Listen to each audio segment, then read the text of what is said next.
Hello,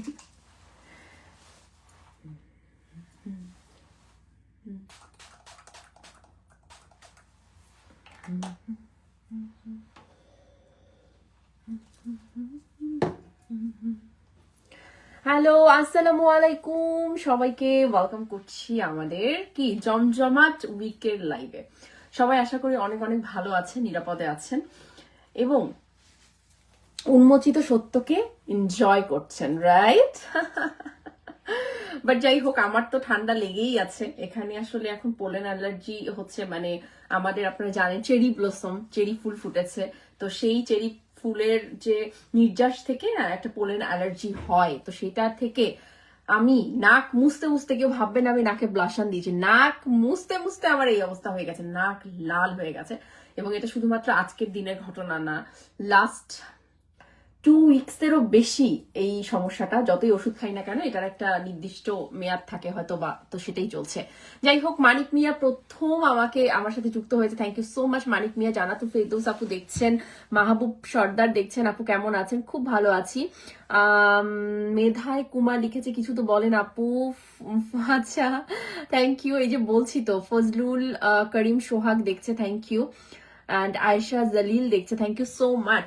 আচ্ছা, প্রথমেই একটা কথা বলে দেই, যারা যারা দেখছেন প্লিজ লাইকে শেয়ার করে দেবেন, কারণ আজকে আমার এত খুশির একটা দিন। যখন আপনি দেখবেন যে মানে আপনার সেটা আপনি 1 বছর আগে বলুন বা 2 বছর আগে বলুন, সেটা ম্যাটার করে না, বাট সত্য যে কখনো চাপা থাকে না, সত্য যে উন্মোচিত হবেই। হ্যাঁ, এবং সেটা আসলে মাঝে মাঝে ভিলেনদের মুখ থেকেই উন্মোচিত হয়, বা যারা আসলে ওই সময়ে ওই ষড়যন্ত্রের মূলে ছিল তারাই আসলে বলে দেয়। আসলে কি বলেন তো, যে কতক্ষণ আর চাপা রাখবে, কত বছর চাপা রাখবে, কোনো না কোনো সময় কিন্তু সত্যটা সামনে আসবারই থাকে। তো সেটাই এসেছে এবং সেটা আমাদের সেই ডিরেক্টরের মুখ থেকেই এসেছে। এটার মতো আনন্দ শান্তি আছে বলুন? তো আমি শুধুমাত্র কি বলে, আমি তখনও বলেছিলাম যে আমি ওই সময়টার জন্যই অপেক্ষা করব, যে সময়টা আসলে এমনি সত্য সামনে চলে আসবে, আপনারা সেই সময়টার জন্য একটু অপেক্ষা করেন। আমি বারবার বলেছি, সময়ই আসলে সবকিছু উত্তর দিয়ে দেবে। খেয়াল করে দেখুন, সময় কিন্তু সত্যিকার অর্থেই উত্তর দিয়ে দিচ্ছে। ফারজানা সঠিক ছিল কি ছিল না, ফারজানা সঠিক বলেছিল কি বলেছিল না, রাইট? তো আমার করা প্রত্যেকটা সিদ্ধান্ত তাণ্ডবকে ঘিরে ওই সময় সত্য ছিল, এর চেয়ে বড় সত্য আর হতে পারে না। আমি যতগুলো স্টেপ তাণ্ডবকে নিয়েছিলাম, প্রত্যেকটা স্টেপ ছিল শাকিব খানের স্বার্থের জন্য, শাকিব খানকে যাতে তার স্বার্থ নিয়ে কেউ যেন টানা হেচড়া করতে না পারে, তার স্বার্থ যেন ক্ষুণ্ণ থাকে, মানে অক্ষুণ্ণ থাকে, ঠিক সে কারণেই কিন্তু এই সিদ্ধান্তগুলো আমি নিয়েছিলাম। তো এখন আপনারা আশা করি সবটাই পানির মতো পরিষ্কারভাবে বুঝতে পারছেন। তো যার কারণে হয় কি, হটকারিতা কখনো করবেন না, বুঝতে পেরেছেন? মানুষ বুঝে মন্তব্য করবেন, মানুষ বুঝে বিশ্বাস করবেন। মানে জাস্ট আপনার মুখ আছে জন্য আপনি চট করে একটা কথা বলে দিলেন, যেটা কিনা সাকিব ভক্তরা বরাবরই করে, এবং এই বরাবরই করার কারণে সব ভক্তদের কথা বলছি না, খুব নামধারী যে সাকিব ভক্ত যারা আছে, আপনারা আমার চেয়েও তাদেরকে ভালো করে চেনেন, তো সেই সকল মানুষদেরকে বলছি যে এরা সাকিব খানের জন্য কি পরিমাণ ভয়ঙ্কর ক্ষতির কারণ, এটা আপনারা বিগত সময়গুলোতেও দেখেছেন এবং আগামীতেও দেখবেন। ঠিক আছে? এই যে চলমান যে প্রক্রিয়া সাকিব খানকে শেষ করবার, যে একটা বিশাল ষড়যন্ত্রের জাল, এটার মধ্যে বুঝে অনেকটা, মানে অনেকটাই বুঝে আবার কিছুটা না বুঝে এই নামধারী সাকিব ভক্তরা জড়িয়ে আছে এবং জড়িয়ে থাকবে। দেখবেন কি, যে যে মানুষগুলো না ভুল করে বা যে মানুষগুলো ভুলের পথে থাকে, আপনি যদি তাদেরকে গিয়ে সঠিক পথটা দেখানো, একে তো এটা আপনার, মানে আপনাকে তারা হচ্ছে অপোনেন্ট ভাববে, আপনাকে তার ক্ষতির কারণ ভাববে, আপনার বিরোধিতা করবে, চরম বিরোধিতা করবে, ষড়যন্ত্র করবে, আপনাকে যাতে নিচু করা যায় সবকিছু করবে। আর তারপর হচ্ছে তারা কোনো না কোনো ভাবে তারা যে ঠিক সেটাকেই প্রমাণ করার চেষ্টা করবে, যে আমরা তো এটার কারণে আসলে এই কারণে এটা করেছি। মানে সবসময় তাদের কাছে কিছু না কিছু কারণ থাকবেই, কখনো ভুলকে স্বীকার করবে না, ইম্পসিবল। এই মানুষগুলো যে কারোর জন্য, not only for megastar Shakib Khan, মানে তাদের যে আশেপাশে সবার জন্যই ভয়ঙ্কর, চরিত্রটাই খারাপ।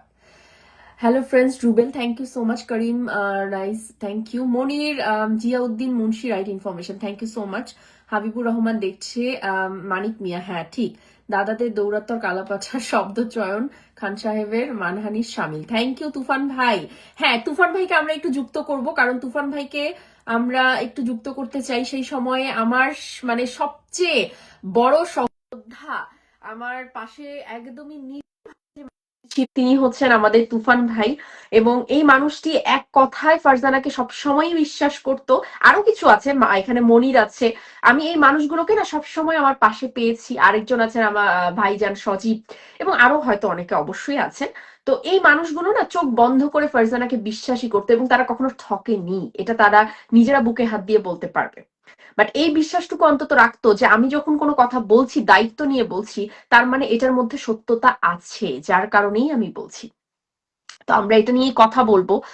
আর এটার এই যে সাকিব, তুফান ভাই একটু আপনি একটা রিকোয়েস্ট পাঠানে, আমি অ্যাড করতে পারছি না। আচ্ছা, আপু কি ডায়েটে আছে নাকি শুকিয়ে যাইতেছেন দিন দিন? না, শুকিয়ে যাইতেছি না রে, আমি হচ্ছে গিয়ে ওই যে তোমার প্রচন্ড ঠান্ডা জ্বর, এখন জ্বরটা নেই বাট ঠান্ডাটার রেশ তো আছে। তো আমি আমার না শরীরে খুব বেশি দ্রুত এফেক্ট করে ফেলে, মানে মুখ টুক গুলো একটু শুকিয়ে যায়, এইটা হয় আর কি, কি করব। কেমন আছেন আপনি? সাকিব আমি খুব ভালো আছি, থ্যাংক ইউ। তানজিনা আক্তার কেমন আছেন আপু? খুব ভালো আছি। এবং মন পাখি লিখেছে আসসালামু আলাইকুম আপু কেমন আছেন? ওয়ালাইকুম আসসালাম, আলহামদুলিল্লাহ আমি ভালো আছি। আম, রুমা আপু কি খবর, কেমন আছো রুমা আপু? আপু আপনি তো শাকিব খানকে নিয়ে আগের মতো কিছু পোস্ট করেন না, কেন করব হাবিবুর, কেন করব বলুন? আমি তো অলরেডি ইস্তফা দিয়ে দিয়েছি, সেই আরো 1 বছর মনে হয় হয়েই গেছে, অলমোস্ট 1 বছর হয়ে গেছে। কারণ যারা স্বার্থধারী, যারা নামধারী শাকিব ভক্ত আছেন তারাই কাজ করুক। আর শাকিব খানের যে কোনো খারাপ যদি কোনো সময় আসে, যেমন বিগত এই যে কিছুদিন আগের একটা সময় আসলো ঝড় তুফানের সময়, ঠিক সেই সময় কিন্তু আমি আবারও মুখ খুলেছি, আমি কথা বলেছি। তো ওনার খারাপ সময়টাতেই আমি ফারজানা থাকবো, বাট ওনার ভালো সময়টা যখন ওনার আশেপাশে কোনো বিপদ থাকবে না, তখন যারা সুবিধাবাদী আছে তারাই থাকুক, এটা তাদের জন্যই থাকুক, ঠিক আছে? আর আহ তুফান ভাই ইয়ে হয়ে গেছে, ডিসকানেক্ট হয়ে গেছে, আবার দেন। দুবাই থেকে বলছি, রাফির সাথে কারা জড়িত, মেন কলকাঠি কে করেছে আপনার কি মনে হয়? ফরহাদ, এটা এখনকার বক্তব্য তো নয়, আপনারা আমার তাণ্ডবের সময়কার যে প্রত্যেকটা ভিডিও এখনো আমার পেজে আছে, ওগুলো ভিডিওগুলো দেখলেই বুঝতে পারবেন, আমি স্পষ্ট নাম ধরে ধরে বলেছি। আহ আমি দেখুন, আমি না যতদিন পর্যন্ত একজন সাকিব ভক্ত হিসেবে, আমি সাকিবের নামটাই জাস্ট নিতে চাই না, I hate this tag because of those people, right? তো এই নামগুলো, এই নাম নিতেই চাই না আমি। সাকিব ভক্ত যারা আছেন ওই সময়কার, তারা ভালো করে জানেন, ওই ভিডিওগুলো দেখবেন, যে আমি যখন ছিলাম আমি তখন স্পষ্টভাবে ডিরেক্টর প্রডিউসারের নাম ধরে ধরে কথা বলতাম। ওই গাটসটা ফারজানার বরাবরই ছিল, এবং আগামীতেও শাকিব খানের কোনো বিপদে যদি কোনো ডিরেক্টর প্রডিউসার জড়িত থাকে, ঠিক প্রিন্সের সময়ও যেমন আমি প্রডিউসারের নাম ধরে বলেছি, ডিরেক্টরের নাম ধরে বলেছি, আমি সেভাবেই বলার মানে এই সাহসটা রাখি, ঠিক আছে? কারণ আমার কোনো, আমি একটা কথা সবসময় বলেছি, যারা সাকিব ভক্ত হবে, যারা সাকিব খানকেই শুধুমাত্র ভালোবাসবে, তারা কোনো ডিরেক্টর প্রডিউসারের হতে পারে না।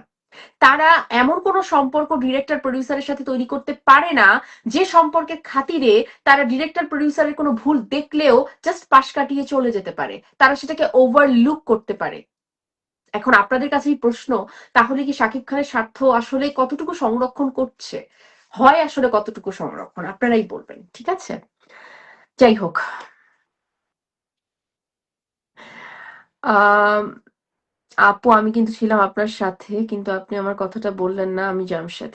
আম, হ্যাঁ ডেফিনেটলি, আমি তো বলেছি আরো অনেকেই ছিল, দুঃখিত আমি নামটা আসলে মানে মনে করতে পারিনি, but thank you Jamshed.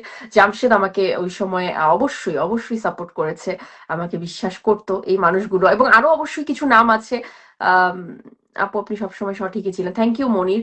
দিধার Bhuiyan আসসালামু আলাইকুম আপু কেমন আছেন? ওয়ালাইকুম আসসালাম দিধার, আমি ভালো আছি, থ্যাংক ইউ সো মাচ।